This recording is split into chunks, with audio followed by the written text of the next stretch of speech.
Well, today I'm in Union City at Riverside Cemetery, and the Union City Society for Historic Preservation is doing their 11th annual Riverside Memory Tour, and it's a historic walking tour through the cemetery. So come along and join me. This should be a lot of fun.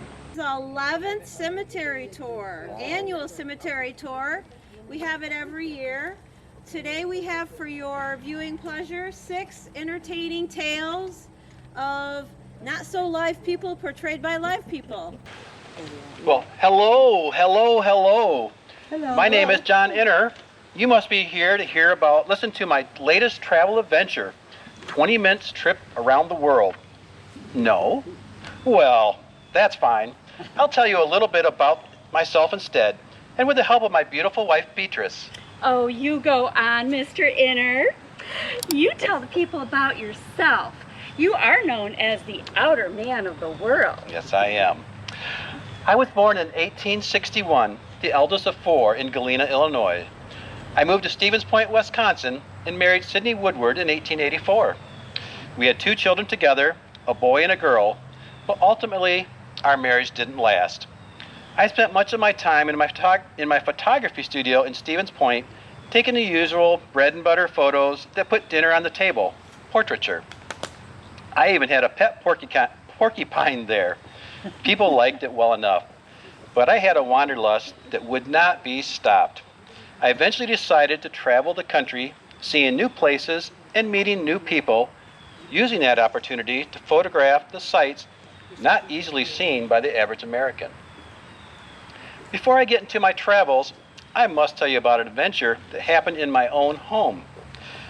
My former father-in-law, Thomas Woodward, was an eccentric Englishman that was well-educated, well-traveled, and a financial genius.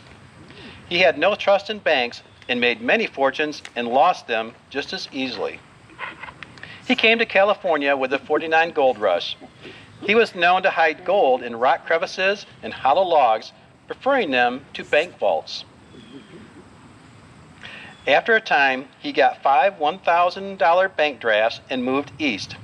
His wife passed away and he remarried, moving to Wisconsin. His wife discovered money could be found in many places, including the barn. A barrel of oats was found to hold remnants of cash after mice had gotten to it, as well as a barrel of bran fed to the pigs. After finding out his wife had fed the bran to the pigs, Thomas stated, "There was money in that bran," but never said how much. Years after his death, my daughter Mabel found the draft for $1,000 of the 5 that he had gotten prior to leaving California. She found it in her dollhouse, tucked in an old math book. After that discovery, we started going to the papers a little more carefully. We didn't find more money, but we did discover Thomas had been a member of the British House of Commons for 8 years. Tell them about Woodland Park. People who are here to admire this beautiful park here today would love to hear about the park that you developed near Stevens Point, Wisconsin. Well, certainly, dear.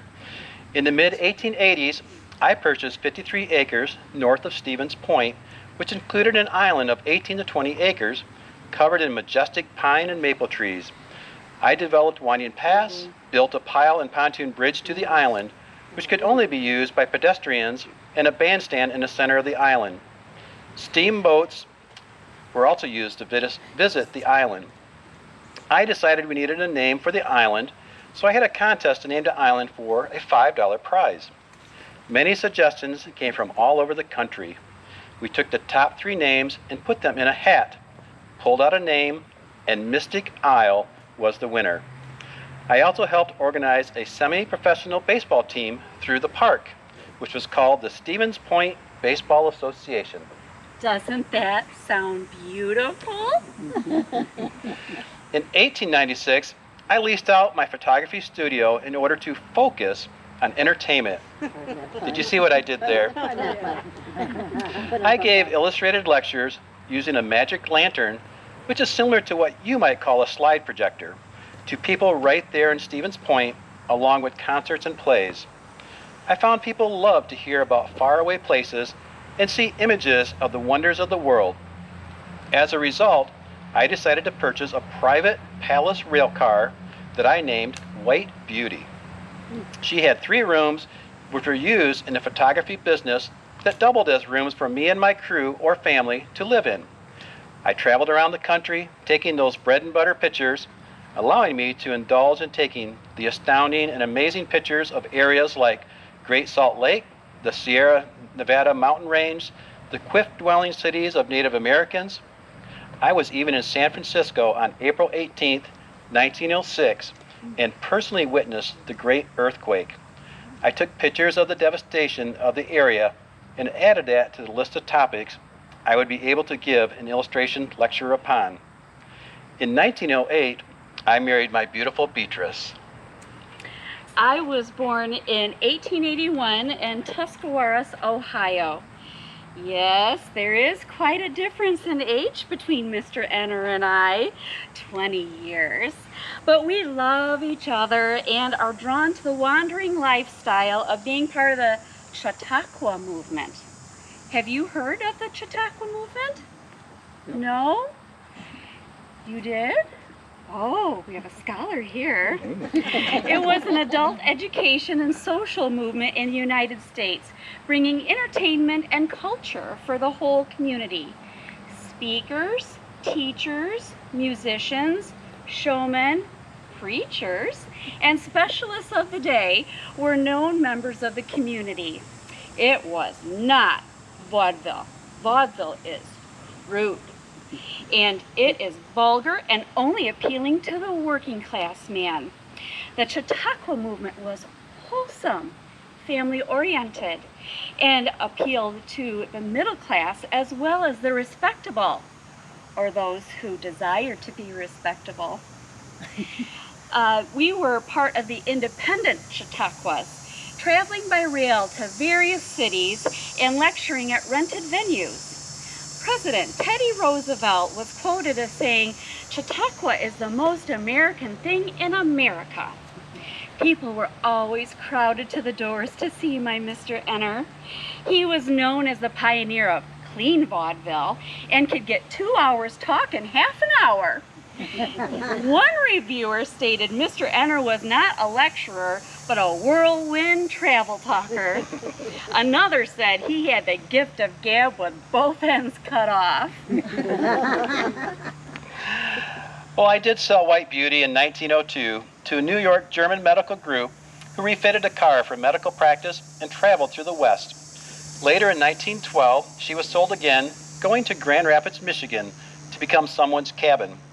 She was much worse for wear, with the newspaper saying, "She looks very much like the wreck of the Hesperus." Mrs. Ennor and I traveled the country until the late teens, early 20s.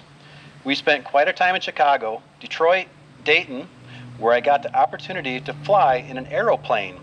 At that time I stated, "This is man's wonderful inventive age and quite well worth living."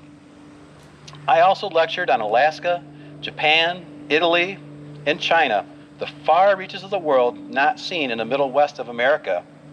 I knew Joaquin Miller, known as the Poet of the Sierras, and Jack London, author of the novels Call of the Wild and White Fang. My friendship with them added to the wealth of stories I told.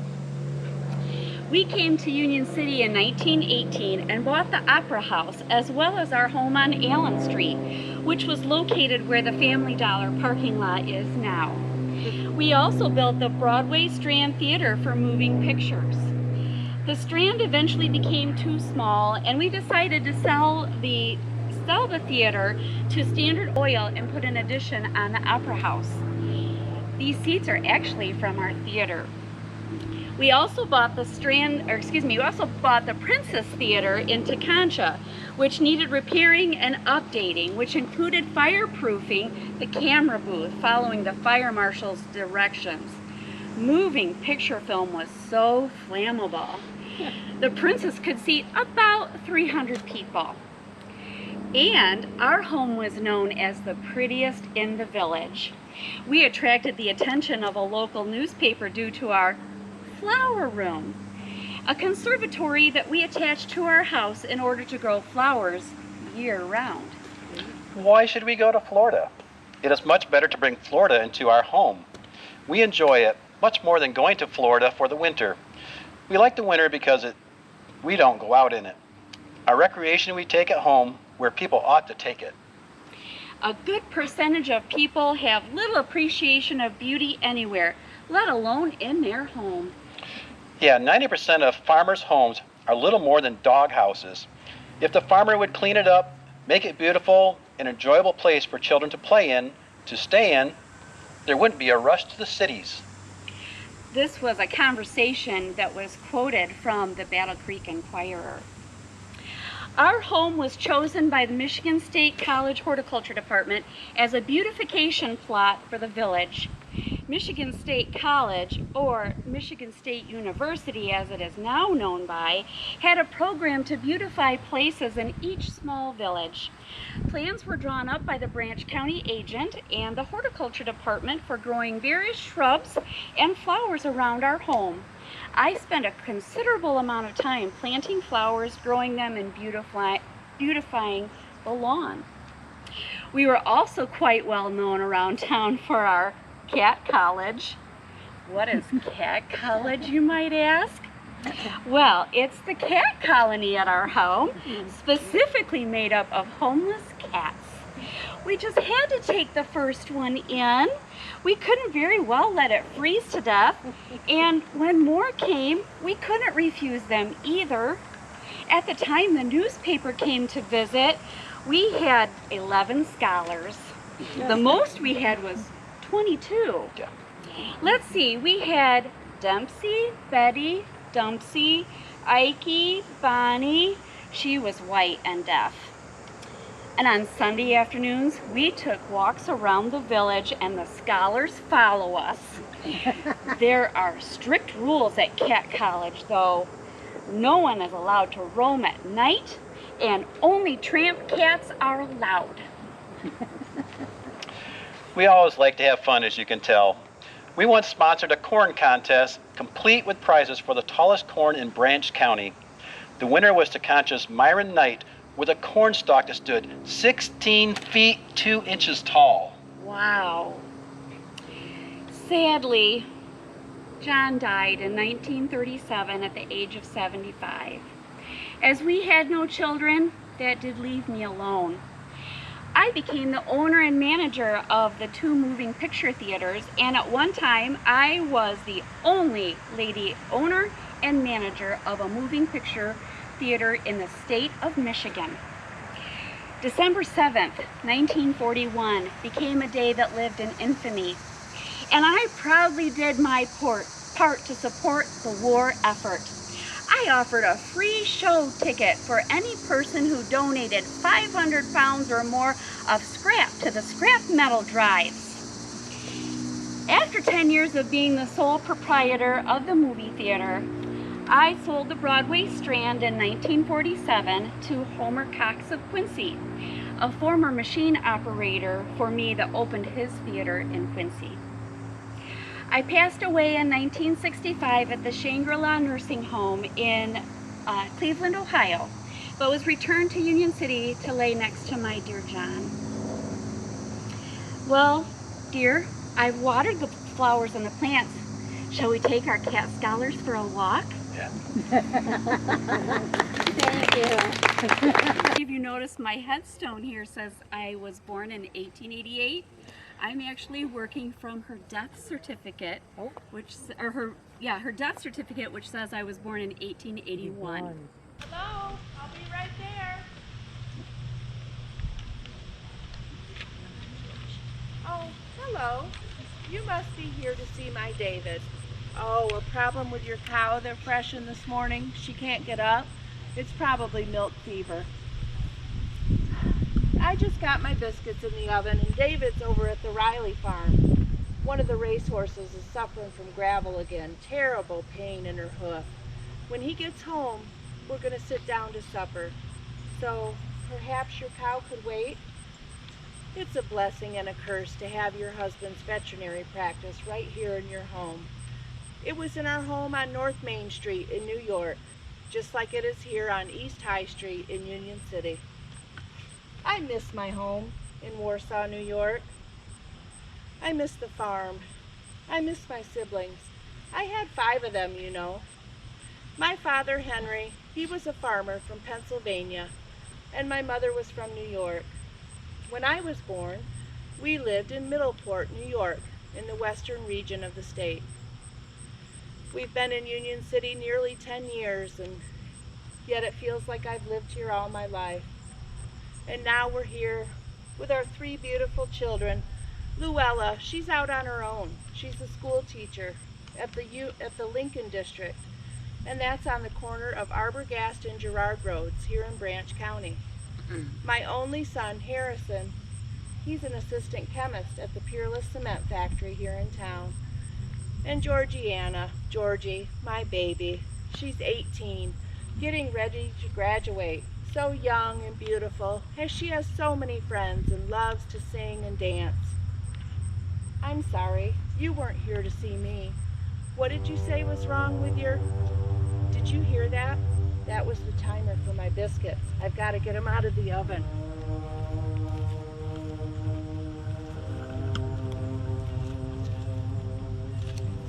On Monday, March 20th, 1911, a horrible tragedy befell the Krull family.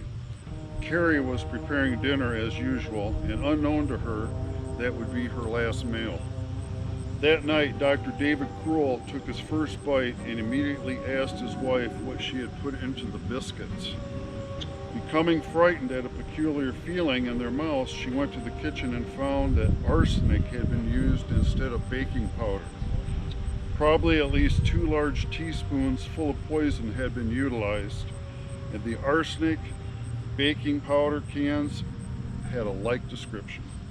Before they left the table, their tongues began to swell, and it was not long until they could not articulate. Dr. Anderson, Henderson, and Pepper were summoned and worked over the victims frantically all night. From the first, the daughter, Georgiana, seemed to be the worst affected. Being such a small girl, it would take very little to affect her system. Stomach pumps were used on the entire family, but the daughter would not be rallied, and she died at 11 p.m. that evening. Carrie was violently ill, and all evening and during the latter part of the night, she lapsed into unconsciousness and died on Tuesday, about noon. The father, David, and son, Harry, recovered, but surely would be forced and traumatized by that night. Their eldest daughter, Luella, was notified of the family's plight. Dr. Krull had purchased the arsenic and placed it on the pantry shelf with the cooking ingredients, and he made the deadly mistake. There was no coroner's inquest into the deaths.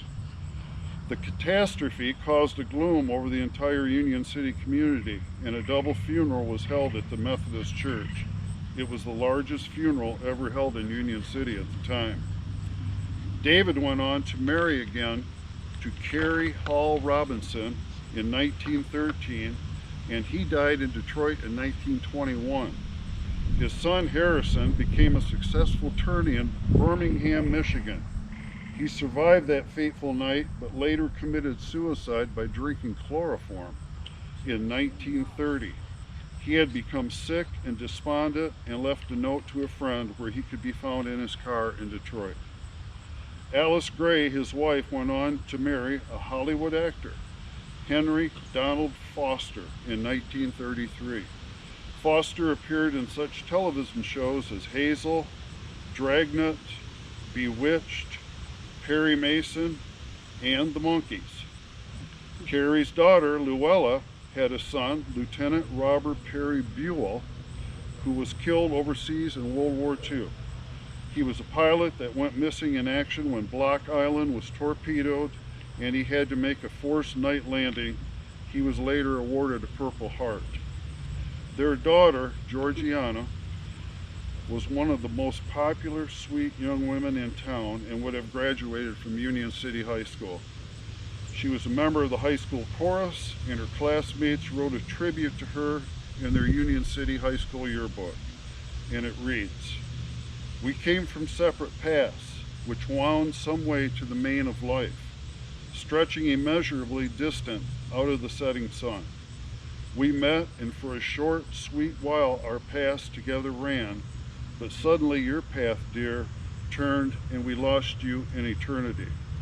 Lonely we trod the long, white road, whichever to the western slope of life doth lead. Lonely we go, but yet 'twas you who taught us love, and we cannot forget. Thank you. Perhaps you traveled here today by driving through the village of Union City. If so, you crossed the river, you passed the old Union City National Bank, the Congregational Church, and my home, just up the street, which they now call the Victorian Villa Inn. Perhaps you came here by traveling down the old Indian Trail from Burlington, called Chicago Road then, now known as M60. If so, you passed our farm. My husband, Dr. Hurd, and his brothers first settled here, and the farm was purchased out of Indian Territory before Michigan was even a state, when they came here in and around 1835. The original deed was signed by President Andrew Jackson. The house is gone now, but it held so many bittersweet memories for me. If you traveled from out of state, did you come through upstate New York?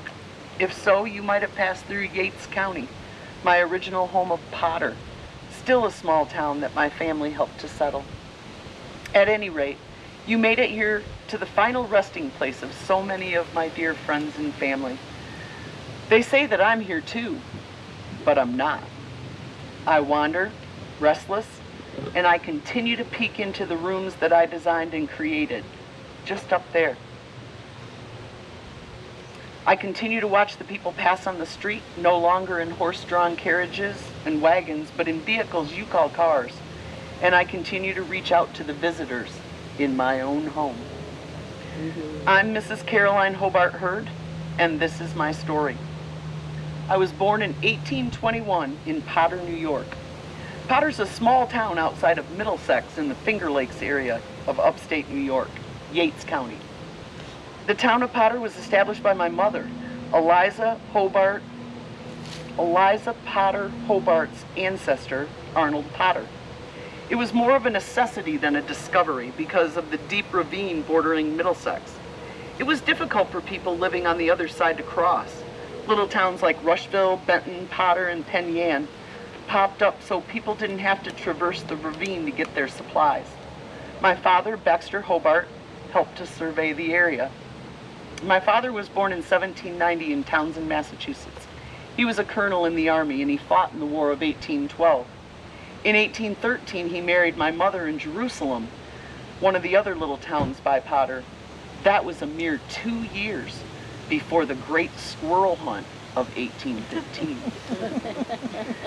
Because the land was being cleared for new farms that my father had surveyed out, the wildlife was all displaced. New residents of Yates County fought off bears, panthers, bobcats, and then black squirrels took over the land and the crops. Folks called for a remedy, and thousands of people traveled to the area to rid the locals of pesky squirrels in the advertised Great Squirrel Hunt of 1815. It's said that so many squirrels were killed that they couldn't count them all individually. They numbered them by the basketful. The winner won by 5 baskets. And to this day, it's very unusual to see a black squirrel in Yates County, New York. As was the nature of species of man, my parents got started building a family right away. By the time I was born, 8 years after they married, I was number 5 in the growing Hobart offspring. Before my father had completed his procreation, there were 13 Baxter Hobart children. I guess you could have counted the Hobart children by the basketful too. And sadly, like the squirrels, it's now very unusual to see a Baxter Hobart descendant in Yates County, New York. Like over 300 other residents of Yates County, we migrated one by one, family by family, to Michigan. Other Hobart lineages still reside there, but my surviving siblings and I did not stay. 4 of us were dead before reaching the age of 5. My mother died when my brother Charles was born in 1829. I was 8 years old. Father married Esther right away, and she had 6 more Hobart children. My eldest brother Leander was the first of us to leave New York. He'd been called to divinity, as many generations of my family had before. They were Quakers and Presbyterian ministers, and Leander came to the Congregational Church right here in Goodwinsville, Michigan. He faithfully served his parishioners for over 20 years, and I followed him here. When I arrived, I met a family of doctors, 4 brothers who had chosen this area to heal. Theodore, Homer, Henry, and my William came from Genesee County, New York, about 75 miles from my home in Yates County. They were all doctors and all right here in Goodwinsville. Henry eventually moved to Homer and practiced there. They were the founding members of the Branch County Medical Society. The Hurd doctors were horse and buggy doctors, traveling a great swath of developing region, treating mounting sicknesses of cholera, smallpox, and influenza. It was only a matter of time before I married William Philemon Hurd, affectionately known to our neighbors as Doc Billy, in 1842. We made our home at the farm on M60. 1842 was a pivotal year. William and I not only married, but I received word that my youngest brother had been born in Potter. They called him Willie, and I was sad that I could not be closer to hold him. But William and I had news of our own. I was expecting.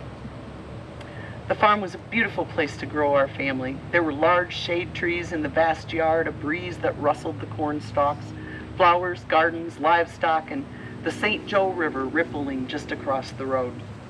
The house was only a few years old, but we added to it in anticipation of our growing family. It had a front and back parlor, a large dining room and pantry. The kitchen was the largest room in the house. My favorite addition was an indoor outhouse attached to the wood room in the back of the house. Very modern, extremely convenient. There were 2 bedrooms downstairs, and the winding staircase led to 4 more bedrooms upstairs. That was necessary because we housed hired help to farm the fields, as William had his hands full with doctoring near and far. I also had 2 girls to help me with the housekeeping, chores, gardens, and making extra food, which William delivered on his routes to those in need. My brothers and sisters came from Potter, and they also stayed with us long enough to find places nearby and begin new lives here. In 1843, our son Thomas was born. We had such wonderful dreams for his future. Would he become a doctor like his father and uncles? A minister like my beloved brother Leander? Would he be a banker?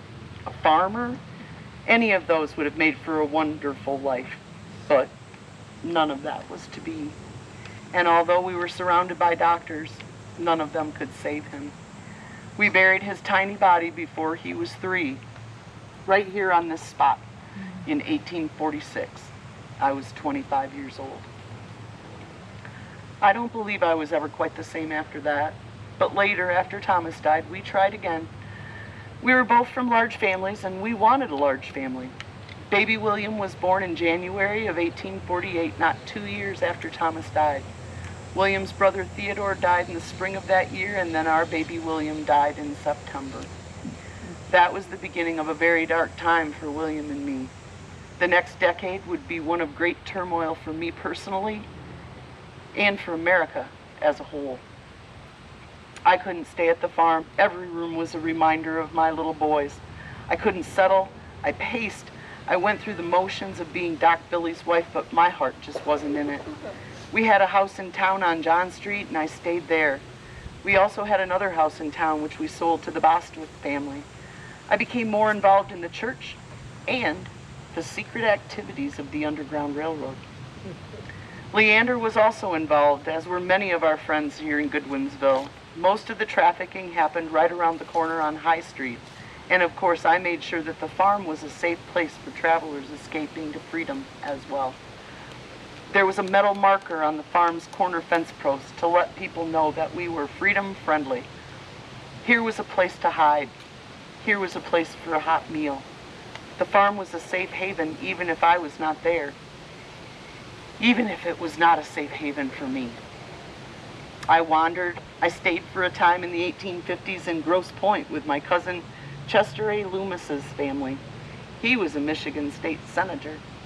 The government was in turmoil and the country was dividing over slavery. The Potters had been mostly Quakers, friends, We didn't believe in slavery, and in New York, the letters from home told me of the abolitionist movements afoot there too. I returned to the farm and I began to feel a new purpose in my life. I was swept up by the changes in the air. The farm felt different. It was livable, but I didn't want to stay there forever. And I began to dream of a new house, a house in town, a project, a mansion, a place where all could be welcomed and gathered. But for that to happen, we could not keep up the responsibilities of the farm, and I began to look for a family who could love it just as we did. And then the answer appeared. In 1858, one of my father's good friends and their neighbor in Potter, Abram Page, told him that his son George was marrying and moving west. My father told him to send his son and his new wife, Mariella, here to Goodwinsville. There was work here and opportunities for them, and so they came. William and I contracted them to farm the farm on shares. 2 short years later, we were at war. The U.S. Army conscripted doctors from all over the country to tend to our soldiers in the hospital fields. I couldn't bear to lose another, and William retired before he was taken. We stayed at the farm, and the Pages worked it, and Leander's young daughter, Julia, came to live with us. Leander left the congregation and went back east to a new calling. Julia filled the void for me. I loved her like my own daughter. The war years were a ghastly nightmare. On July 2nd, 1863, my youngest brother Willie was killed in the Battle of Gettysburg. He was just a year older than my Thomas would have been. If the boys had lived, would they have also gone to war? Would that have been a new, fresh hell? To love them and lose them that way?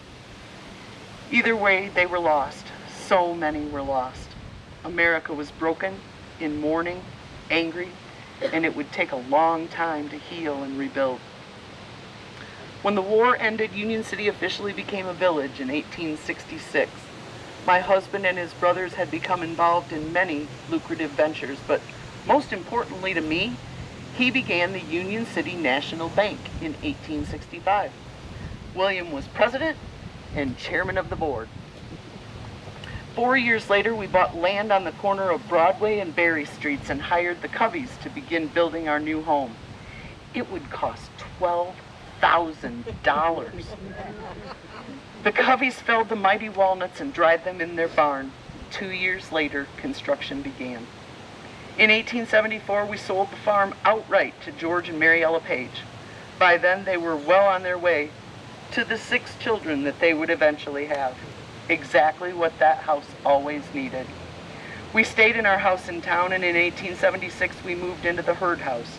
We returned the house on John Street to the Pages to use on Sundays when they came to town for church. It was a new beginning. The next 5 years were most likely the happiest that William and I had ever spent in our marriage. I was 55 years old and transfixed by my new home and my new career as Director of Stockholders at the Union City National Bank, a position that I would hold for the rest of my life.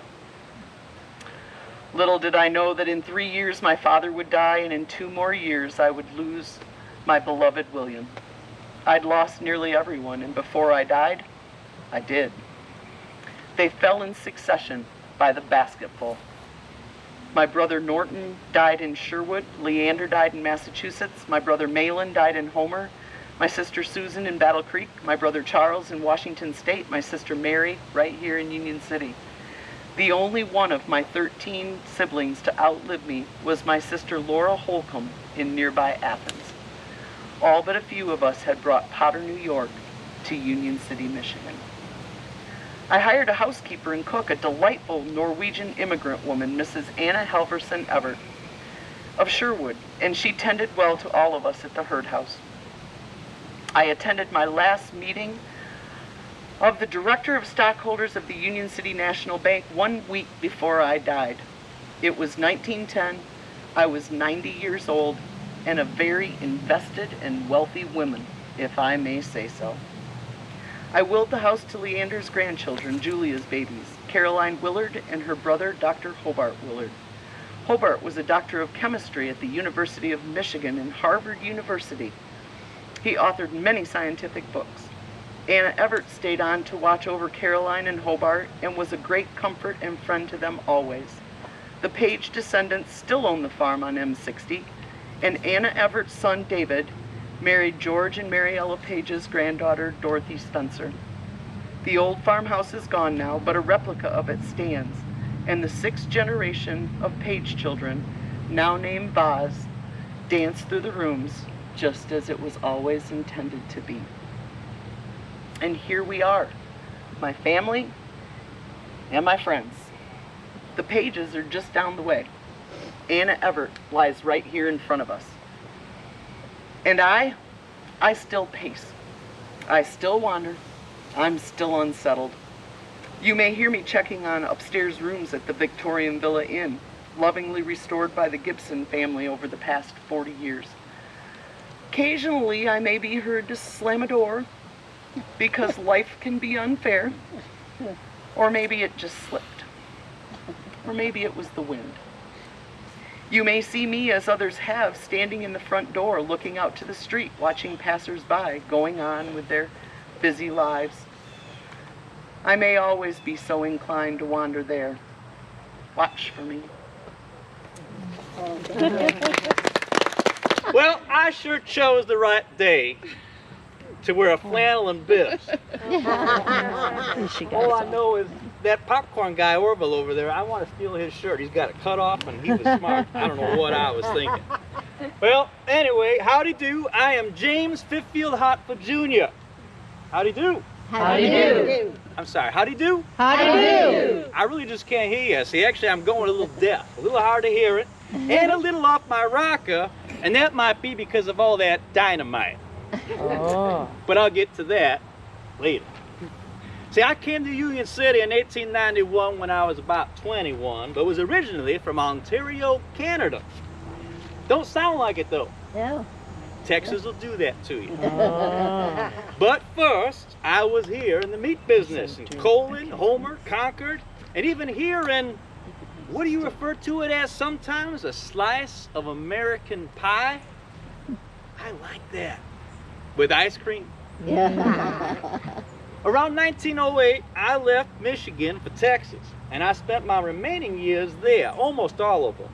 But I sure am glad that when I passed in January of 1925, just a few days before my 55th birthday, they had the good mind to bring me back here. Right here. I left behind my wife Elizabeth, my daughters Edna and Cora, and my son Alfred. I also buried an infant son, Paul. He wasn't with us very long. Here's my first wife, Cora. Good people. But most of my story today is about my adventures in Texas. And was them adventures. But when I was here, I was a member of the St. Joseph Knights of the Maccabees and the Battle Creek Commandery 33 Knights Templar. And getting to know so many people in these parts, I met Charles William Post, C.W. Ah, C.W. He was a brilliant businessman. Patented farm equipment, built homes, created small cities. And he started with a coffee alternative that then branched into making cereal with the Postum Cereal Company. And you've heard of Post cereal? Mm-hmm. Maybe had some this morning, unless you're Kellogg's people. Meeting C.W. changed my life. In 1906, 1907, C.W., he bought all of this land in West Texas south of Amarillo, over 200,000 acres. And he created the W Company and Ranch for farming. And he built a small city where his workers could live reasonably. Post City. He brought down a lot of guys from the north to work because he didn't have as much faith in the southern man's skill or work ethic. And he saw how good I was with raising and feeding hogs. So in 1908, he commissioned yours truly to the position of manager of the farms. In fact, by 1922, I was the only guy left from Michigan still working there. I was a head honcho. Back in 09 though, 1909, Post told me to buy thoroughbred Poland China boars and sows. And by spring of 1910, we had 250 head of hogs. Want to know my trick? Do you? Yeah. Cook Kaffir heads, a South African product, and Milo maize make tremendous fodder, and the hogs thrived on this sorghum. And Post wanted our hogs to compete against the best corn-fed animals in Texas. And in 1911, I took down a freight, 2 carloads, to Fort Worth. And it looked like we were just about to win. It was this close. And then a fire broke out, and all the hogs, they ran helter-skelter and got all mixed up with all the hogs. Oh. You know what happened. Yeah. Man, I can't even say the word. I was determined, though, to win the next year. And my experimenting, and I learned that peanuts, really fatten them up. CW didn't like that, though, because peanuts were expensive. But sometimes you gotta pay to win, and it pays to win. In 1912, 50 of our hogs won first prize, and our carload won best in show. I made the paper in Fort Worth, and farmers started seeking out me for advice. I became an expert on dry farming and when and how to deep to plow. Immediately after harvest, and at least 16 inches deep. My motto became early and deep plowing and late planting. I changed how farming was done on the plains. Our sorghum fed about 4,000 cattle in the area and led to record profits from $10 to $30 a head. It's a lot of money back then. So my buddy Post, he heard that during the Civil War, cannon fire would often lead to rainstorms. So to help grow our sorghum fields, to make more food for our hogs and cattle, we figured we could just make some rain. Makes sense, right? Make some rain. So from 1910 to 1914, 23 different times, about 30 of us guys, we got together and we figured we could hold some battles of our own. And we spent over $50,000 in dynamite.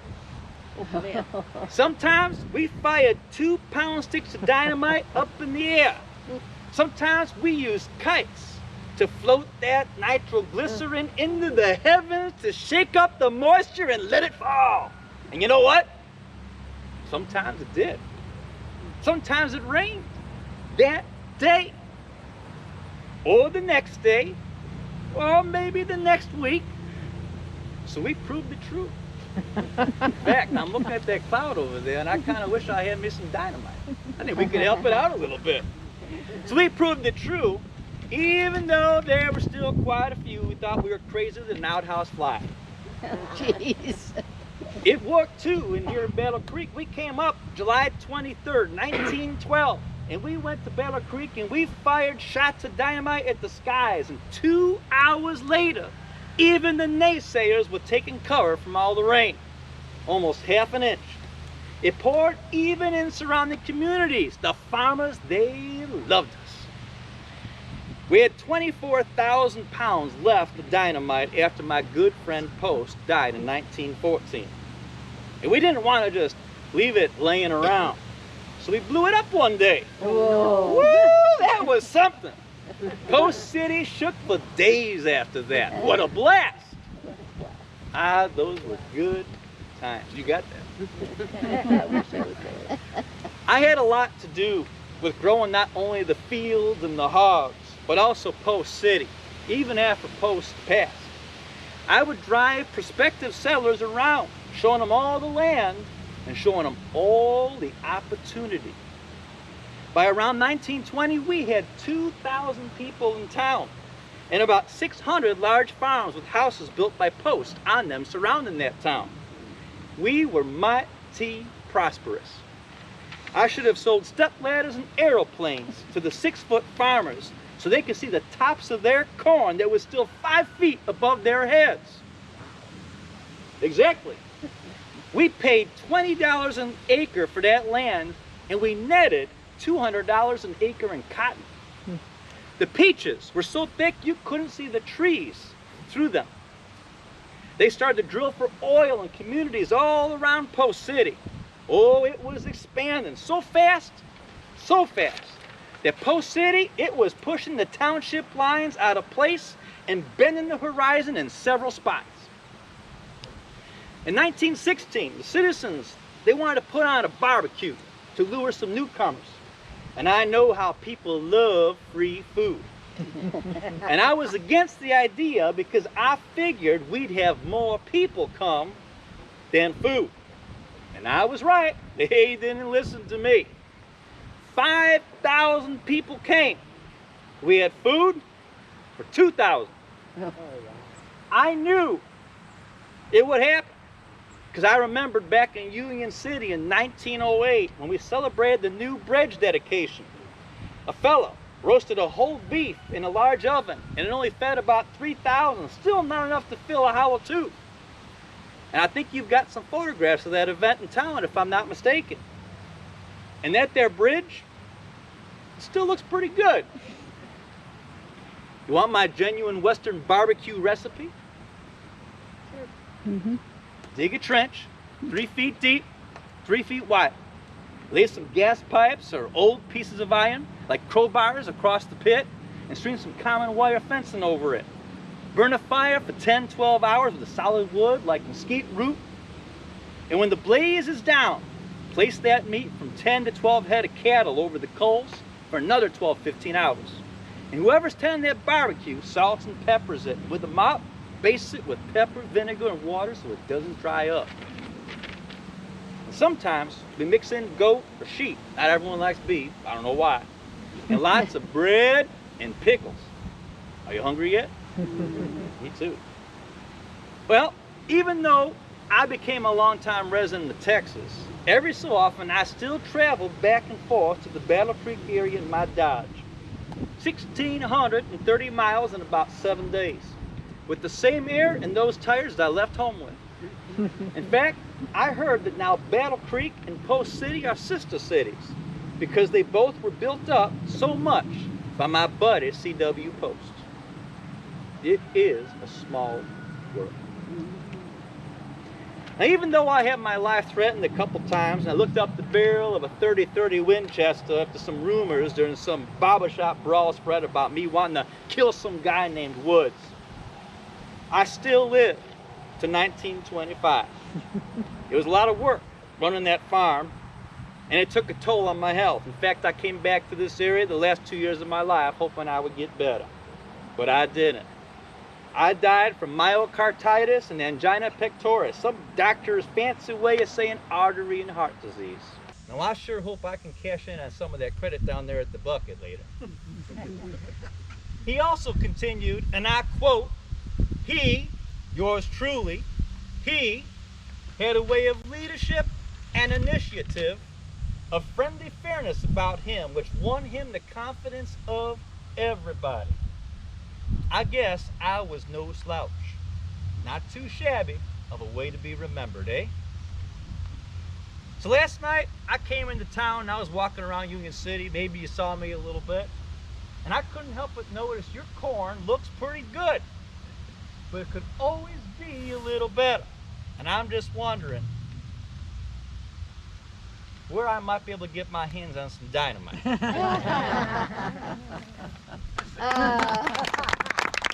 Thank you. Thank you. For you.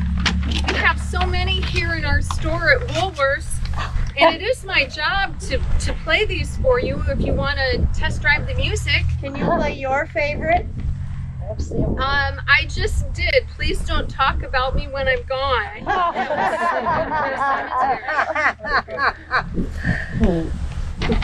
Well, I am Neale Radabaugh, and you just really met my 18-year-old self playing at Woolworths in Battle Creek. So what I would like to do is to share a little bit about my life story and how I came to be at Union City.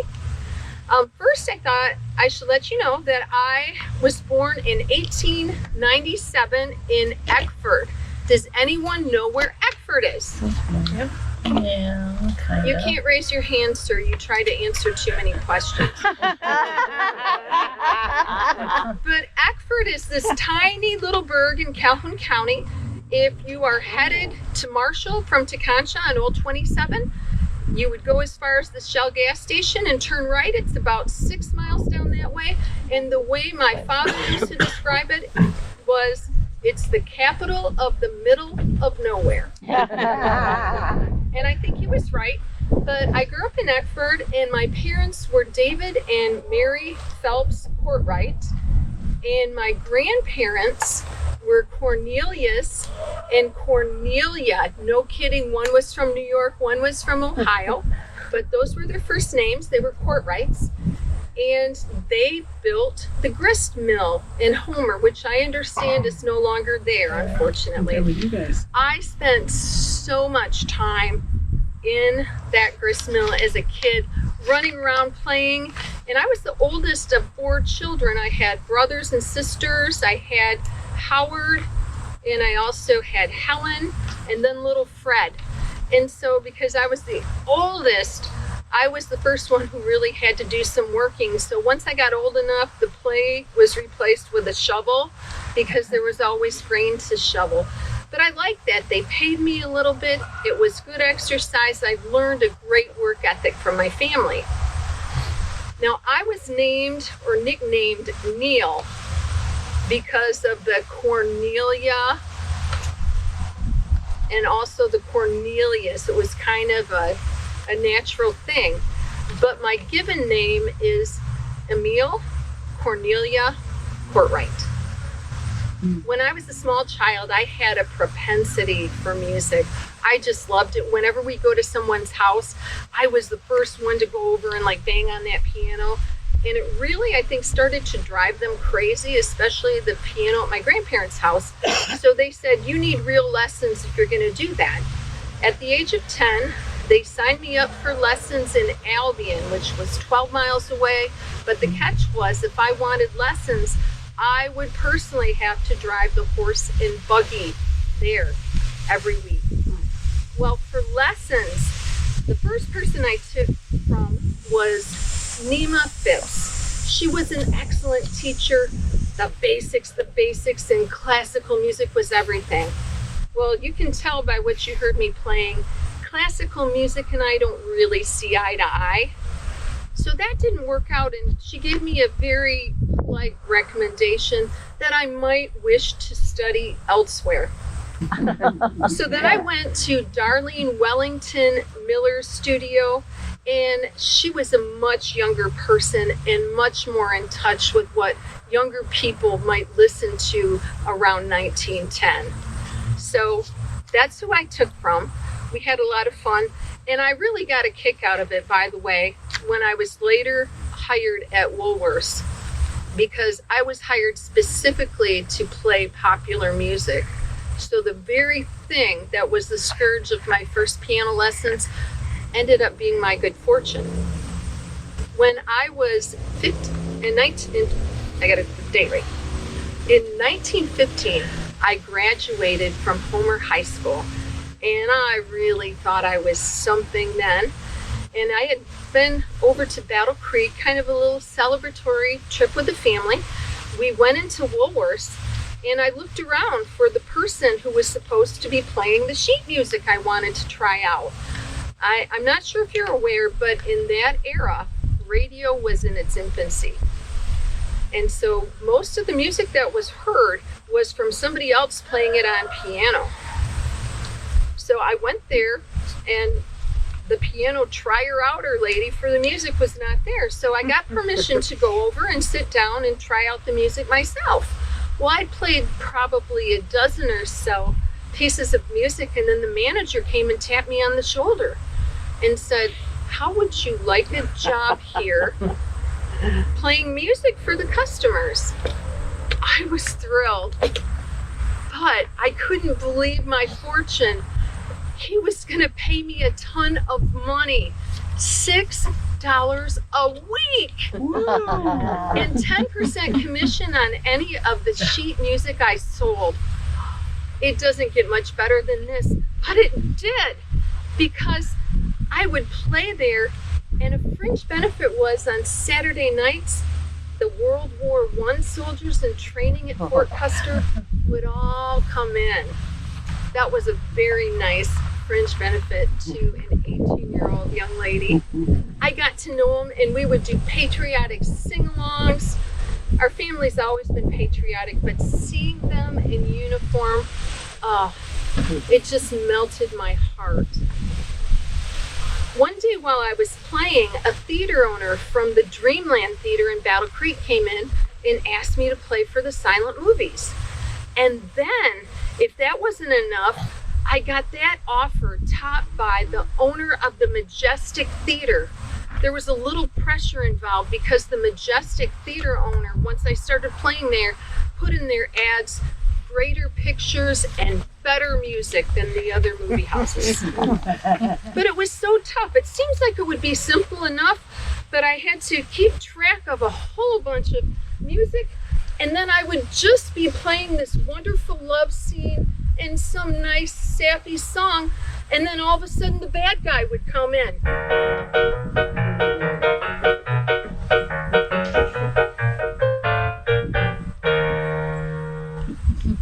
Try switching gears like that hundreds of times in the course of a picture.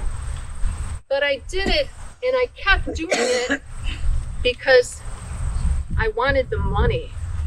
I was a businesswoman up here, and I think also in my heart. And if you wanted to offer me money to do something that no one else wanted to do, that's what I was going to do and make the money. Along the way, I met a very special soldier. His name was Ray Maurer. He was from Homer originally, but we got hitched when I was 21. And 4 years later, we had our first son, Robert. And 10 years after that, we had our son, Max. Something I didn't know about Ray at the time we got married was he was also a musician. Bonus. He was a drummer, so he bought a set of secondhand drums, and we found a violinist, and we found ourselves a banjo player, and we found ourselves a trumpet player, and a couple horn players for bass parts. And we went from just the two of us to the Ray Maurer Orchestra. How cool is that? We played lots of terrific venues, and I knew I had really come up in the world when we played the Nye Grange Hall over on Hainer Road. Not to mention, we opened the dance hall at Lion Lake. We also opened the one at St. Mary's Lake, and you can see right down here evidence of what we did. There was a dance at Beetle Lake Dance Hall where we were featured. That Beetle Lake Dance Hall, if you ever want to see it, it's still there. If you're driving to Battle Creek on Beetle Lake Road, just when the lake starts to curve out to the left, Kistler Drive is there. You can see it straight ahead. It's still there. So it's kind of nice to still have a part of your past there. Things were going along pretty well for our family. I got to stay home with my dear children while Ray worked as a machinist. In 1936, we moved to Union City. That was very nice to be in a small town. My mother was widowed and she moved over here, so she lived for a couple decades in Union City. Life was good until 1937, a year after we moved here. Ray had a stroke and he died 6 days later. I wasn't quite sure what to do. I had a little money saved. My family helped out. My heart was broken. And I tried to think of what could possibly renew my focus and keep me busy. I was going crazy with grief. And then I had that thought, I should buy a restaurant. And anyone who's ever worked in a restaurant or owns one knows that will automatically monopolize your every waking moment. So I bought the Cherry Hill restaurant out on Union City, out on M60 in Union City. It's not too far from here. And from that time on, I got to get up at 4 a.m. to stop thinking about things, and I would fall into bed usually at about 2 a.m.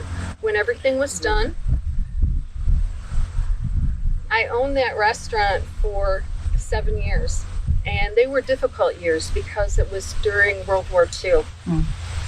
And there was a lot of food rationing. And so trying to acquire food for your restaurant during food rationing was not easy. Somehow I did it. 3 years into ownership of the restaurant, I met another gentleman, and you can see from the headstone who he is, that Henry Radabaugh. He was a stock farmer. He was also very savvy about auctioning livestock, but he also liked antiques. And soon we were selling antiques also on the Cherry Hill restaurant property. And we had a service station there, a lot of activity going on.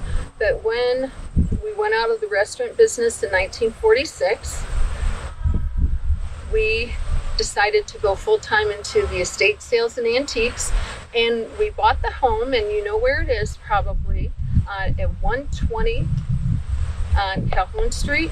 I think there's a children's author who lives there now, but we started Radabaugh Plantation Antiques, and that's what we did on that property. So it was very exciting to not have to get up at 4 a.m., not have to worry about food shortages, and have people still come to us. We ran that business, and unfortunately, we lost one of the boys during that time. Robert was working on a farm, and some of his clothing, his jacket, got pulled into an auger unloading a wagon. They took him to U of M, but they couldn't save him.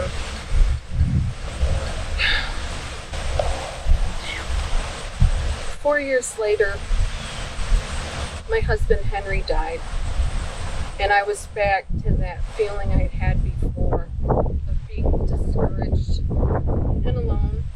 And it was me and my son Max. Then we had a break-in, and they stole a lot of antiques. I was at wit's end, and I made a telephone call, and it was to a man by the name of Phil Lejeunesse, and he was a business associate in the antique world of my husband's. He said he would come right over. He did, and he turned out to be just what the doctor ordered on every level. When I say he came over, he not only came over, he never left. He was 44, I was 69, and I'd like to think people don't still talk about it after I'm gone. Please don't talk about me when I'm gone, because I think they got that all out of their system early on during the 20 years we were together. But he understood antiques, and if you've ever been with someone when everything just clicked, you know that feeling.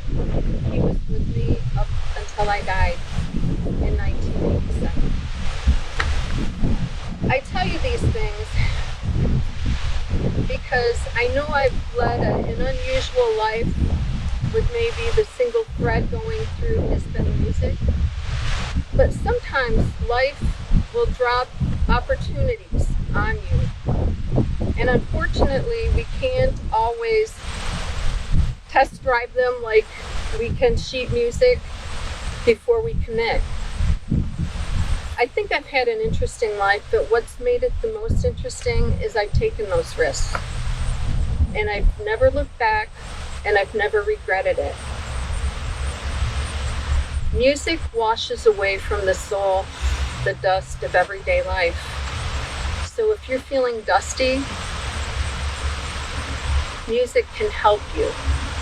And right now, you can help me with some music. It's been so long since I had a good patriotic sing-along. So I have a song that you'll know the words to, and I'd like you to sing them out as I play.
If you will raise your hand, if you've ever had a friend or known someone in your life with the first name of Orville.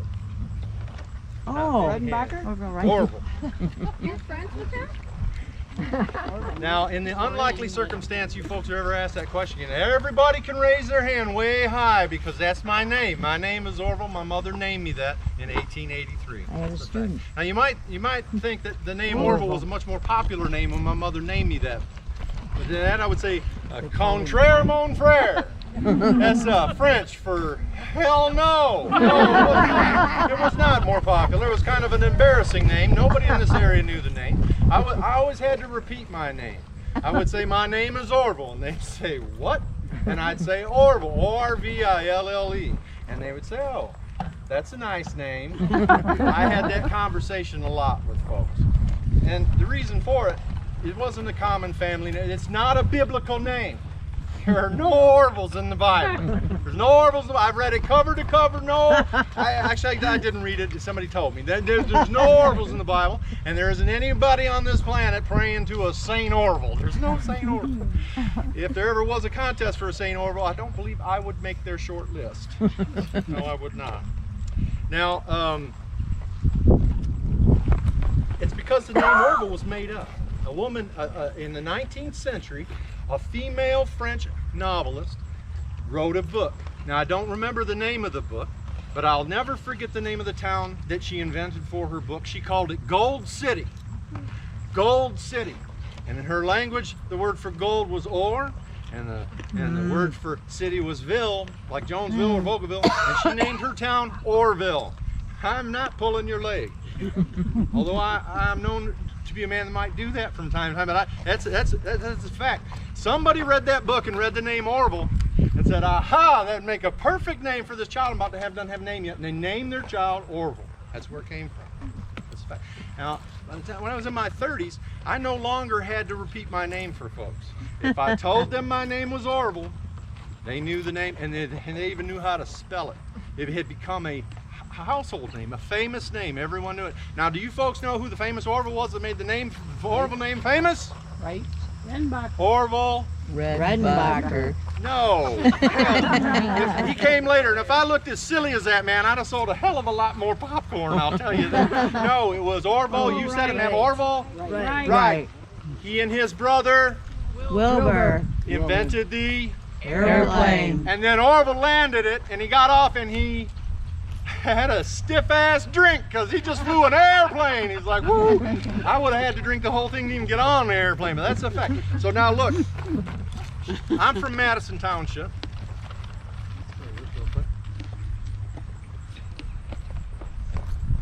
All right, see this? Now this is Madison Township in 1909 when I lived in the area. See? Now this is Madison Township today. Not much has changed in Madison Township. That's right. My mother's name was Edna, and my father's name was Charles. Father was a butcher. You know what they say about a butcher, right? There's not a skinny one of them in the bunch. That's true. if the butcher in your town's a skinny man, I wouldn't buy anything he's slicing up. It's not doing him any good, right? A good butcher is a rotund man who has good meat on his bones and better meat in his apron pocket for the skillet at night. Butcher families eat well. We ate well as a family. Not a lot of folks did at the time. That's a fact. Now, if you knew me as a 17-year-old boy, you would know me as a 17-year-old married man. That's a fact. I was married at 17. I was a sight more handsome than I do today. They say youth and beauty fades away. Mine just vanished before I even knew I had any. I married a woman. Now say the name, and raise your hand if you know the name. Her name was Wrigglesworth. Anybody know the name Wrigglesworth? It was quite a popular name in the area. Her name was Edna, same as my mother.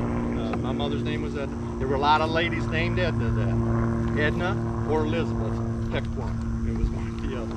That's a fact. Now, now I should tell you that Edna divorced me. She did. She was my first wife. I was married to Edna in 1901, and after 7 years of marriage, we had a baby girl together. We had a daughter, and we named her Lila. Lila was her name. 2 years after Lila was born, Edna divorced yours truly for reasons today that can no longer be remembered. It's been so long ago, they simply don't matter. Thank goodness. So Edna divorced me, and after we went our separate ways, 2 years after that, I met and married Inez, and Inez is with us. 2 years after marrying Inez, we had a daughter and a beautiful baby girl. We named her Isla. Isla. So I was the father of two daughters, Lila and Isla. Lila and Isla. Both fun to say, and they rhyme. Right? It's good names. I like those names. Now, I should tell you that Inez grew ill and she passed in 1949. I survived it, or Inez, I should say. I survived her. I passed a few years later in 1956 from an illness. I was in the hospital for a while, and then I passed. My daughter Isla, she died tragically in a car accident. So at the age of 51, she had moved to Charlotte, and then she married a man by the name of Joseph. She moved to Homestead, Florida, and they had a car accident, and tragically she did not survive the accident. That's the thing about a cemetery story, folks. Always end. Everybody dies at the end, right? It's kind of sad. But no story of me could be told without mentioning popcorn. That's popcorn. That's the snack that what? Anybody know? The snack that never goes out of style. If your grandfolks were here, they would know that. If anybody say popcorn, it's a snack that never goes out of style. Now, my folks didn't have popcorn. The corn that they had at the day did not have the internal moisture content to pop into a puffy flake like we like today. Instead, they would roast it. They would roast it over fire until it got real crispy and crunchy. And then they would mix it with salt and a little butter, and it was good. And you could transport it. It was portable, and by virtue of being, it was preserved by being dried, right? And you could, it was a staple, and people ate it all the time. They ate it all the time. They called it parched corn. Have you ever heard of parched corn? Mm-hmm. Have you ever had parched corn? Raise your hand. Have you ever had something called a corn nut? Yeah. There's nothing new under the sun. It's just a different name. People have been eating popcorn since time immemorial. They just dug a cave somewhere 9,700 years below the layers. They found popcorn. They found They're still popped on the cob. It's a fact. People have been eating a long time. Now, three things happened at the turn of the century. One, popcorn got better. The seed distributors and the seed wholesalers, they introduced what they would call a hull-less popcorn. It had the correct internal moisture that would allow it to pop into a fluffy kernel that we like today. Second, they started to invent popcorn poppers. You needed those. Not just a normal popcorn popper, but this is the 1880s. They were making electric popcorn poppers in the 1880s. Wow. They also developed a mechanism that would butter and salt that corn as it was being made, and that mechanism is still in use in the popcorn machines that you see today. It's a fact. Now, a bunch of people got together, and they put popcorn, buttered popcorn, with molasses, and they put salted peanuts on it. Mm-hmm. What's it called? Cracker Jack. Cracker Jack was the #1 prepackaged snack in America. You go everywhere you went, you found Cracker Jack. Ball games, fair, Funerals probably. Yeah. People loved it, and it was made out of popcorn. Movie theaters. So early in the turn of the century, they started to put what they called flicker houses in those movie theaters. Now, believe it or not, popcorn was not allowed in the movie theaters when they first started to show motion pictures. People did not appreciate listening to 100 people chomp down a bunch of popcorn, and all the bags were noise. That's why you notice most theaters, you don't get it in a bag, you get it in a carton or a bucket because it's quiet, right? So it doesn't upset people. Well, by the end of the 1940s, there were 22,000 flicker houses in the United States, and those theater owners realized that they could make a lot of money selling popcorn because 75 to 80% of the people that had a snack at a movie theater, they preferred hot buttered popcorn.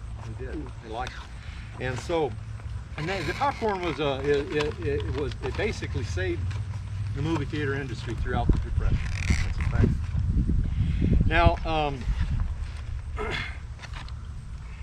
what happened in the turn of the century was the seed manufacturers, they began to put advertisements in all the newspaper. They were imploring all the local farmers to plant 1 or 2 acres of popcorn because it was in such high demand, and that demand was growing exponentially. I took those newspaper ads, I took heed of them, and by 1920, I didn't just have 1 or 2 acres of popcorn growing. My operation would produce over 12 tons of popcorn kernels. Now, I had people coming from all around, and I have a picture here of my place here. This is, now anybody recognize this building? Okay, that is on Babcock Road and Girard Road, and that's where I sold a lot of my popcorn. People would drive for miles around. For 28 years, people would drive for miles around, typically on Sunday. They would take themselves a nice Sunday drive after church, and they would come and buy popcorn. They'd come out into the driveway there, they'd honk the horn, I'd come out and I would dish them out a very, very generous scoop for very little money. Additionally, I supplied every movie theater in this region with my Sanderson's improved popcorn because it was good. It all popped. It all popped, and it was tender. A person even without teeth could eat it. Try that with a peanut M&M or a Twizzler. That's not happening, right? Now, I should tell you that in 1941, it is a matter of record, it was in all the newspapers, that I found myself in trouble. I had an altercation with a man named Mr. Schellenberger. And Mr. Schellenberger, he was a squatter on my land, and he was in one of my dwellings, a dwelling that I owned. Well, I went to have a friendly conversation with this man and ask him to leave. It is alleged that a argument ensued, and it did. It is also alleged that I brought a shotgun to that argument, and that I fired it off in front of this man to intimidate him and show him how loud it was and how loud the fire come out of the end of that gun. I didn't do any of that. I did not, despite what the man said. Well, to show you how stubborn I was, I decided that it's his word against mine. I had a 50% chance of convincing any jury that I did not do those things. Did you know that a jury can convict solely on the testimony of the plaintiff?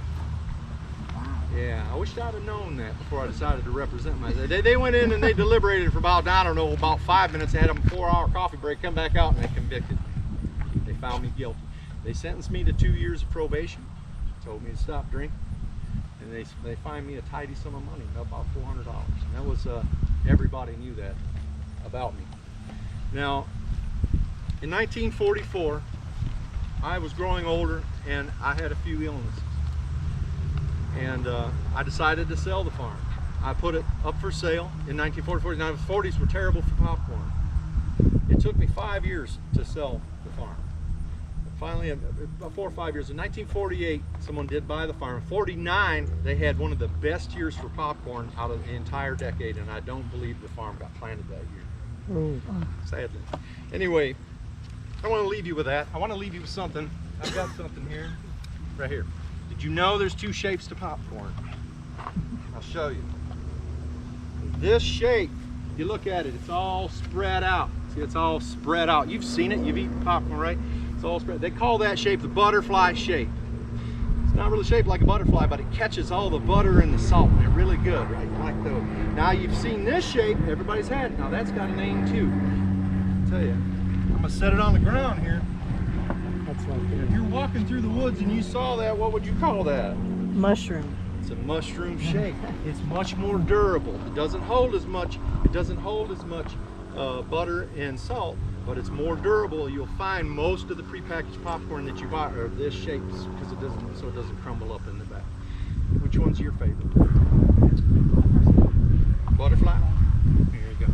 Have yourself a nice day, folks. Thanks for coming. Thank you for supporting the Union City Society for Historical Preservation. We do this every year. Come again next year and bring a friend. Also check out our Dead Man's Hollow tour that's coming up on the 15th. I'd like to see every one of you folks there. Thank you very much. Thank you. Thank you. Well, that's going to conclude today's journey through history here at Riverside Cemetery. Such a great group of people. I hope you enjoyed today's cemetery tour with this Union City Society of Historic Preservation. And if you liked today's video, be sure to hit the like button down there, share it with others, and subscribe to the channel. And if you get a chance, check out my podcast at Tales of Southwest Michigan's Past, where I get to share a lot more stories that I don't always have time to bring to video form. Thanks for watching.